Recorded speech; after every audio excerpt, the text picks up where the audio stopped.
जय माता दी। आप सभी का मेरे यूट्यूब चैनल पर स्वागत है। आई होप आपको ये वीडियो पसंद आएगा। इस वीडियो के माध्यम से मैं आपकी लाइफ में पॉजिटिव बातें ऐड कर सकूँगी। काम कोई भी हो, मेहनत सब में करनी पड़ती है, चाहे वह किचन का काम हो या पढ़ाई से रिलेटिव हो। जब हम किसी की शुरुआत करते हैं तो हमें ख़त्म भी करना पड़ता है। वही मैं आज कर रही हूँ। मैं मार्केट से होके आई और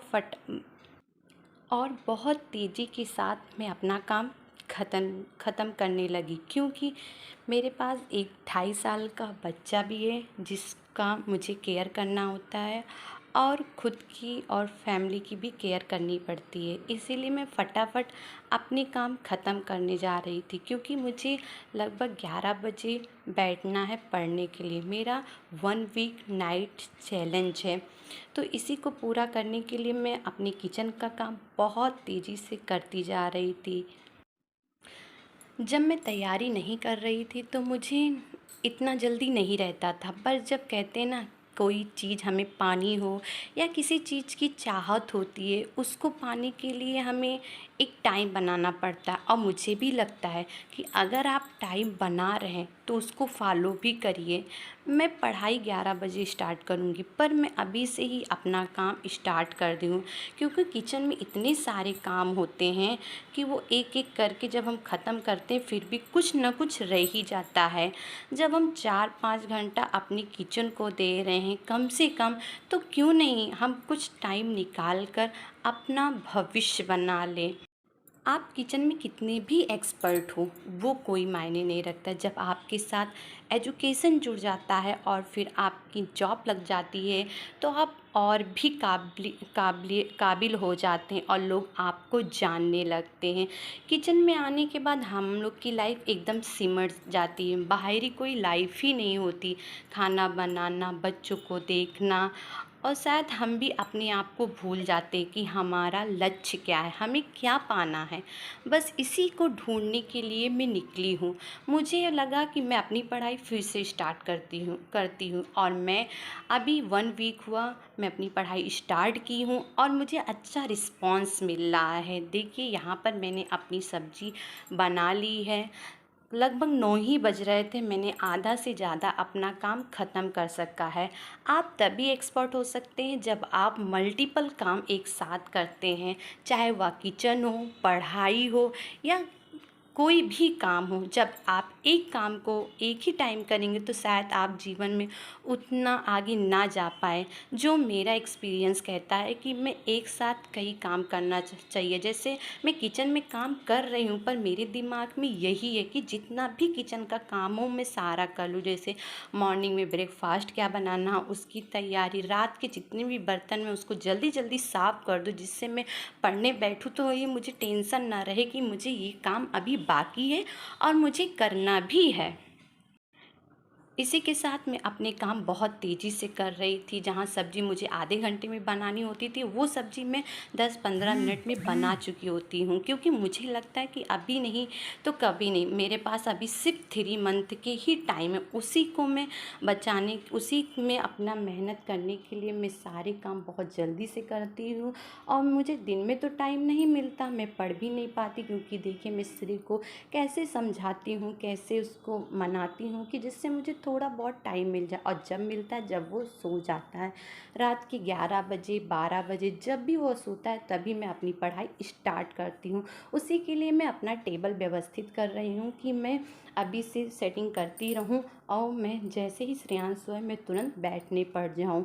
तैयारी थोड़ी थोड़ी होती ही जा रही है, पर देखते टाइम मुझे कम मिलता है। श्रेयांश के लिए मैं यहाँ पे डिनर बना रही हूँ, क्योंकि फ़र्स्ट मैं श्रेयांश को खिला देती हूँ। मुझे लगता है कि अगर श्रेयांश का मैंने काम कर दिया तो आधा मेरा काम हो जाएगा, मुझे टेंशन नहीं रहेगी। पर कहते हैं ना, वो तो बच्चा है, उसको जब सोना है वो जब सोएगा, उसको जब खेलना तब वो खोलेगा। क्योंकि अपने पास कुछ भी नहीं होता। पर मैं यही कहना चाहती हूँ, सही है, हर चीज़ समय पर ही निर्धारित होता है, समय के साथ हर चीज़ बदलता है, पर हम कभी हार मान के बैठ जाएं, ऐसा नहीं हो सकता। हमें भी उसके साथ ढलना होगा। और हमें ये लगता है कि जब हम एडजस्ट करने लगते हैं तो धीरे धीरे हमें वही चीज़ टाइम मिलने लगता है। जैसे मैं पहले, मेरे पास टाइम नहीं रहता था, मैं आराम से खाना बनाती, खाती, श्रेय को देखती, पर कुछ सिचुएशन ऐसी आई कि मुझे लगा नहीं, मुझे अब पढ़ना, और मैं अपनी पढ़ाई फिर से स्टार्ट कर दी।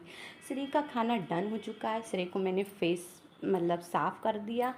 सब कुछ होने के बाद श्रेय को सुलाने के बाद देखिए किचन का अभी भी इतना काम बाकी है। समझो कम से कम 20% काम है। रात के 11 बज चुके हैं, श्रेय सो गया, फिर भी एक काम मेरे पास अभी भी पेंडिंग में, वो है कपड़े धुलना, और जो अभी बहुत ज़रूरी धुलना, क्योंकि कल थर्सडे है और मैं कपड़े नहीं धुल सकूँगी। 1 घंटा हो गए, सारे काम समय पे ख़त्म हो गए हैं, रात के 12 बजने वाले, और मैं अपनी मंजिल की तरफ बढ़ने जा रही हूँ। पहले मैं अपनी लिस्ट तैयार कर रही हूँ कि मुझे आज क्या क्या पढ़ना है। इससे क्या होता है कि हमें ये पता चलता है कि मुझे इतना ही पढ़ना है। अगर नहीं बनाते तो हम डिस्टर्ब भी रहते, मैं क्या पढूँ क्या, क्योंकि अभी स्टार्टिंग है मेरी पढ़ाई का। इसलिए मैंने सबसे पहले स्टेनो पढ़ा।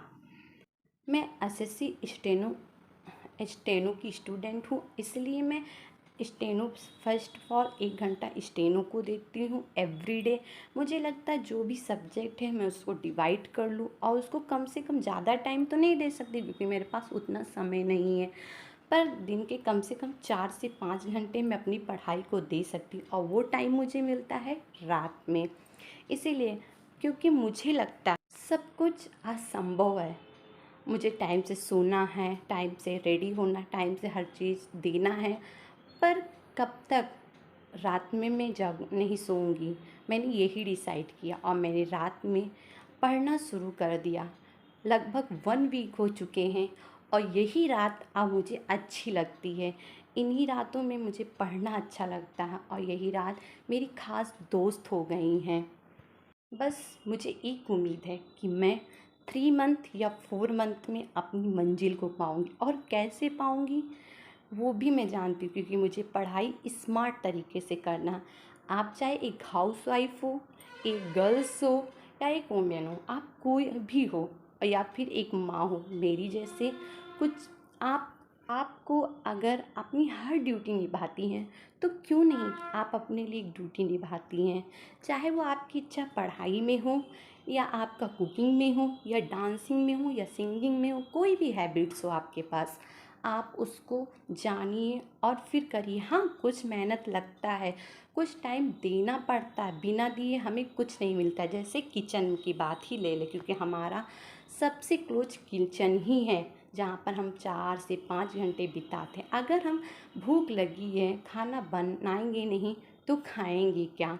और खाना बनाने का प्रोसेस कम से कम 1 घंटा आधा घंटा लगता है, क्योंकि हम उस पर एक्सपर्ट हो चुके हैं। एक दिन नहीं, साल के 365 दिन ही काम करते हैं। तो सेम वही चीज़ अपने लिए अपनाइए। एक दिन आपको 1 घंटा लगेगा, दूसरे दिन आधा घंटा लगेगा, तीसरे दिन 20 मिनट लगेगा, पर हाँ, जब आप एक्सपर्ट हो जाएंगे तो वही चीज़ आप कहेंगे ना। तो यहाँ पर मैंने अपनी स्टेनो की पढ़ाई ख़त्म कर दी है, 1 घंटा हो चुका है। और यहाँ एक चीज़ और मैं बताना चाहती हूँ, मैं यहाँ टाइमर लगा के पढ़ती हूँ, क्योंकि मुझे लगता है टाइमर से ये होता है कि हम कितना मिनट अपनी पढ़ाई को दे रहे हैं एक्चुअल में। ये नहीं कहीं हम फ़ोन चला रहे हैं, कहीं हम रील देख रहे हैं, या फिर कहीं मोटिवेशन बातें सुन रहे हैं। इससे अच्छा होता है कि जब हम टाइमर लगा देते हैं तो हमें एक फ़िक्स टाइम पता होता है, चाहे हमने 20 मिनट दिया, 30 मिनट दिया, मगर एक्चुअल हमने वो टाइम दिया। आगे की बात करते हैं। यहाँ मैं स्टार्ट कर रही हूँ पॉलिटी, क्योंकि आज मेरा ट्यूसडे है। आज मैं पॉलिटी पढ़ूँगी कम से कम 2 घंटा, पॉलिटी के साथ प्लस ज्योग्राफी। वही मैं डिसाइड कर रही थी कि पॉलिटी के कितने पेज है। पॉलिटी के टोटल पेज थे 38। मुझे लगता है कि अगर मैं 1 मंथ में एक एक पेज खूब अच्छे से लाइन टू लाइन पढ़ूँगी तो मेरा पॉलिटी कंप्लीट हो जाएगा और फिर मुझे रिवाइज ही करना होगा। उसी को मैं डिवाइड कर रही थी और समझ रही थी कि मैं पॉलिटी को कब से स्टार्ट करूं और कब इसको ख़त्म करूं, जिससे मैं एग्ज़ाम के टाइम मुझे रिवीजन का टाइम मिल जाए। और पढ़ने में सच में बहुत अच्छा लग रहा था, क्योंकि कहते हैं ना, जहाँ राह है वहाँ चाह है। इसीलिए इस आवाज़ के साथ मैं पढ़ती जा रही थी। 1 घंटे बाद जस्ट मैं पॉलिटी को देखिए 1 to 1 लाइन पढ़ती गई और हाईलाइट करती गई, क्योंकि उसी टॉपिक को मैं बार बार ना पढूं, उसी लाइन को बार बार पढ़ने से मेरा टाइम वेस्ट होगा। इसलिए एक एक लाइन पढ़ती जा रही थी और जो लाइन मुझे समझ में आ रही थी कि इम्पॉर्टेंट है, उसी लाइन को हाईलाइट करती जा रही थी। हाईलाइट करने के बाद मुझे ये लगा कि जितने भी फर्स्ट ऑफ ऑल संविधान का विकास कैसे हुआ, फर्स्ट पेज पे यही है। तो इसलिए मैंने क्या किया, सारे जितने भी एक्ट हुए थे जिससे हमारे संविधान का विकास हुआ था, लगभग 18 एक्ट हुए थे, उन्हीं एक्ट को मैं अपनी रफ कॉपी में नोट डाउन कर रही थी कि मुझे लगता है कि अगर पढ़ने से ज़्यादा हमें लिखने से याद होता है। देखिए, आज मुझे पता है टोटल 18 एक्ट हैं और फिर मैं उसको पढ़ती गई अच्छे से। 18 एक्ट मुझे समझ में भी आ गए और मुझे ऐसे पता भी चला कि हमारे संविधान का विकास कैसे हुआ। संविधान बना तो बाद में, पर उसका विकास मतलब उसकी नींव कैसे पड़ी, जिससे हमें संविधान की ज़रूरत हुई। उसके बाद मैं संविधान के एक्ट को लिखते जा रही थी और अपने ही मन में रिवाइज करती जा रही थी, क्योंकि मैंने खुद को चैलेंज किया था कि मुझे जो भी पढ़ना है वो बहुत ही केयरफुल होकर और स्मार्ट तरीके से पढ़ना है। इसीलिए मैं जो भी पढ़े बहुत ही ध्यान से पढ़े, क्योंकि मेरे पास बहुत कम टाइम है, लगभग 3 मंथ है। 3 मंथ में मुझे सिलेबस भी कंप्लीट करना है, रिवाइज भी करना, मॉक टेस्ट भी देना, जितने भी पढ़ाई से रिलेटिव चीज़ें वो सारी चीज़ मुझे करनी है। बट जब मैं खुद तैयार होंगी तभी मेरे साथ सारी चीज़ तैयार होगी। ये देखिए, मैंने सारे एक्ट नोट डाउन कर लिए हैं और इसी के बाद इसी को मैं रीड कर रही थी कि मुझे अगर मैं 1 hour later गई तो इसी को मैं दीवार पे लगा दूँगी और पूरे दिन जो काम करती जाऊँगी और इस एक्ट को पढ़ती जाऊँगी। उसके बाद 1 घंटे के बाद जस्ट मैं उत्कर्ष सर का करंट अफेयर्स पढ़ रही थी, 19 जुलाई का। मुझे करंट अफेयर्स उत्कर्ष सर का बहुत अच्छा लगता है, क्योंकि मुझे लगता है ये सबसे पहले जो पॉलिटी का क्वेश्चन है कम से कम 10 से 15 मिनट रिवाइज करा देते हैं। इससे क्या होता है, एक बार हमारा रिवीजन हो जाता और इनका जो पढ़ाने का तरीका है वो मुझे बहुत अच्छा लगता है। क्या आपको भी अच्छा लगता है? प्लीज़ कमेंट करिए। क्या आप भी उत्कर्ष सर के उतने ही बड़े शिष्य हैं जितनी बड़ी मैं हूँ? तो प्लीज़ कमेंट करके ज़रूर बताइए। इसी के साथ आज मैंने टोटल 3 घंटे पढ़ाई की। मेरा टारगेट पूरा नहीं हुआ।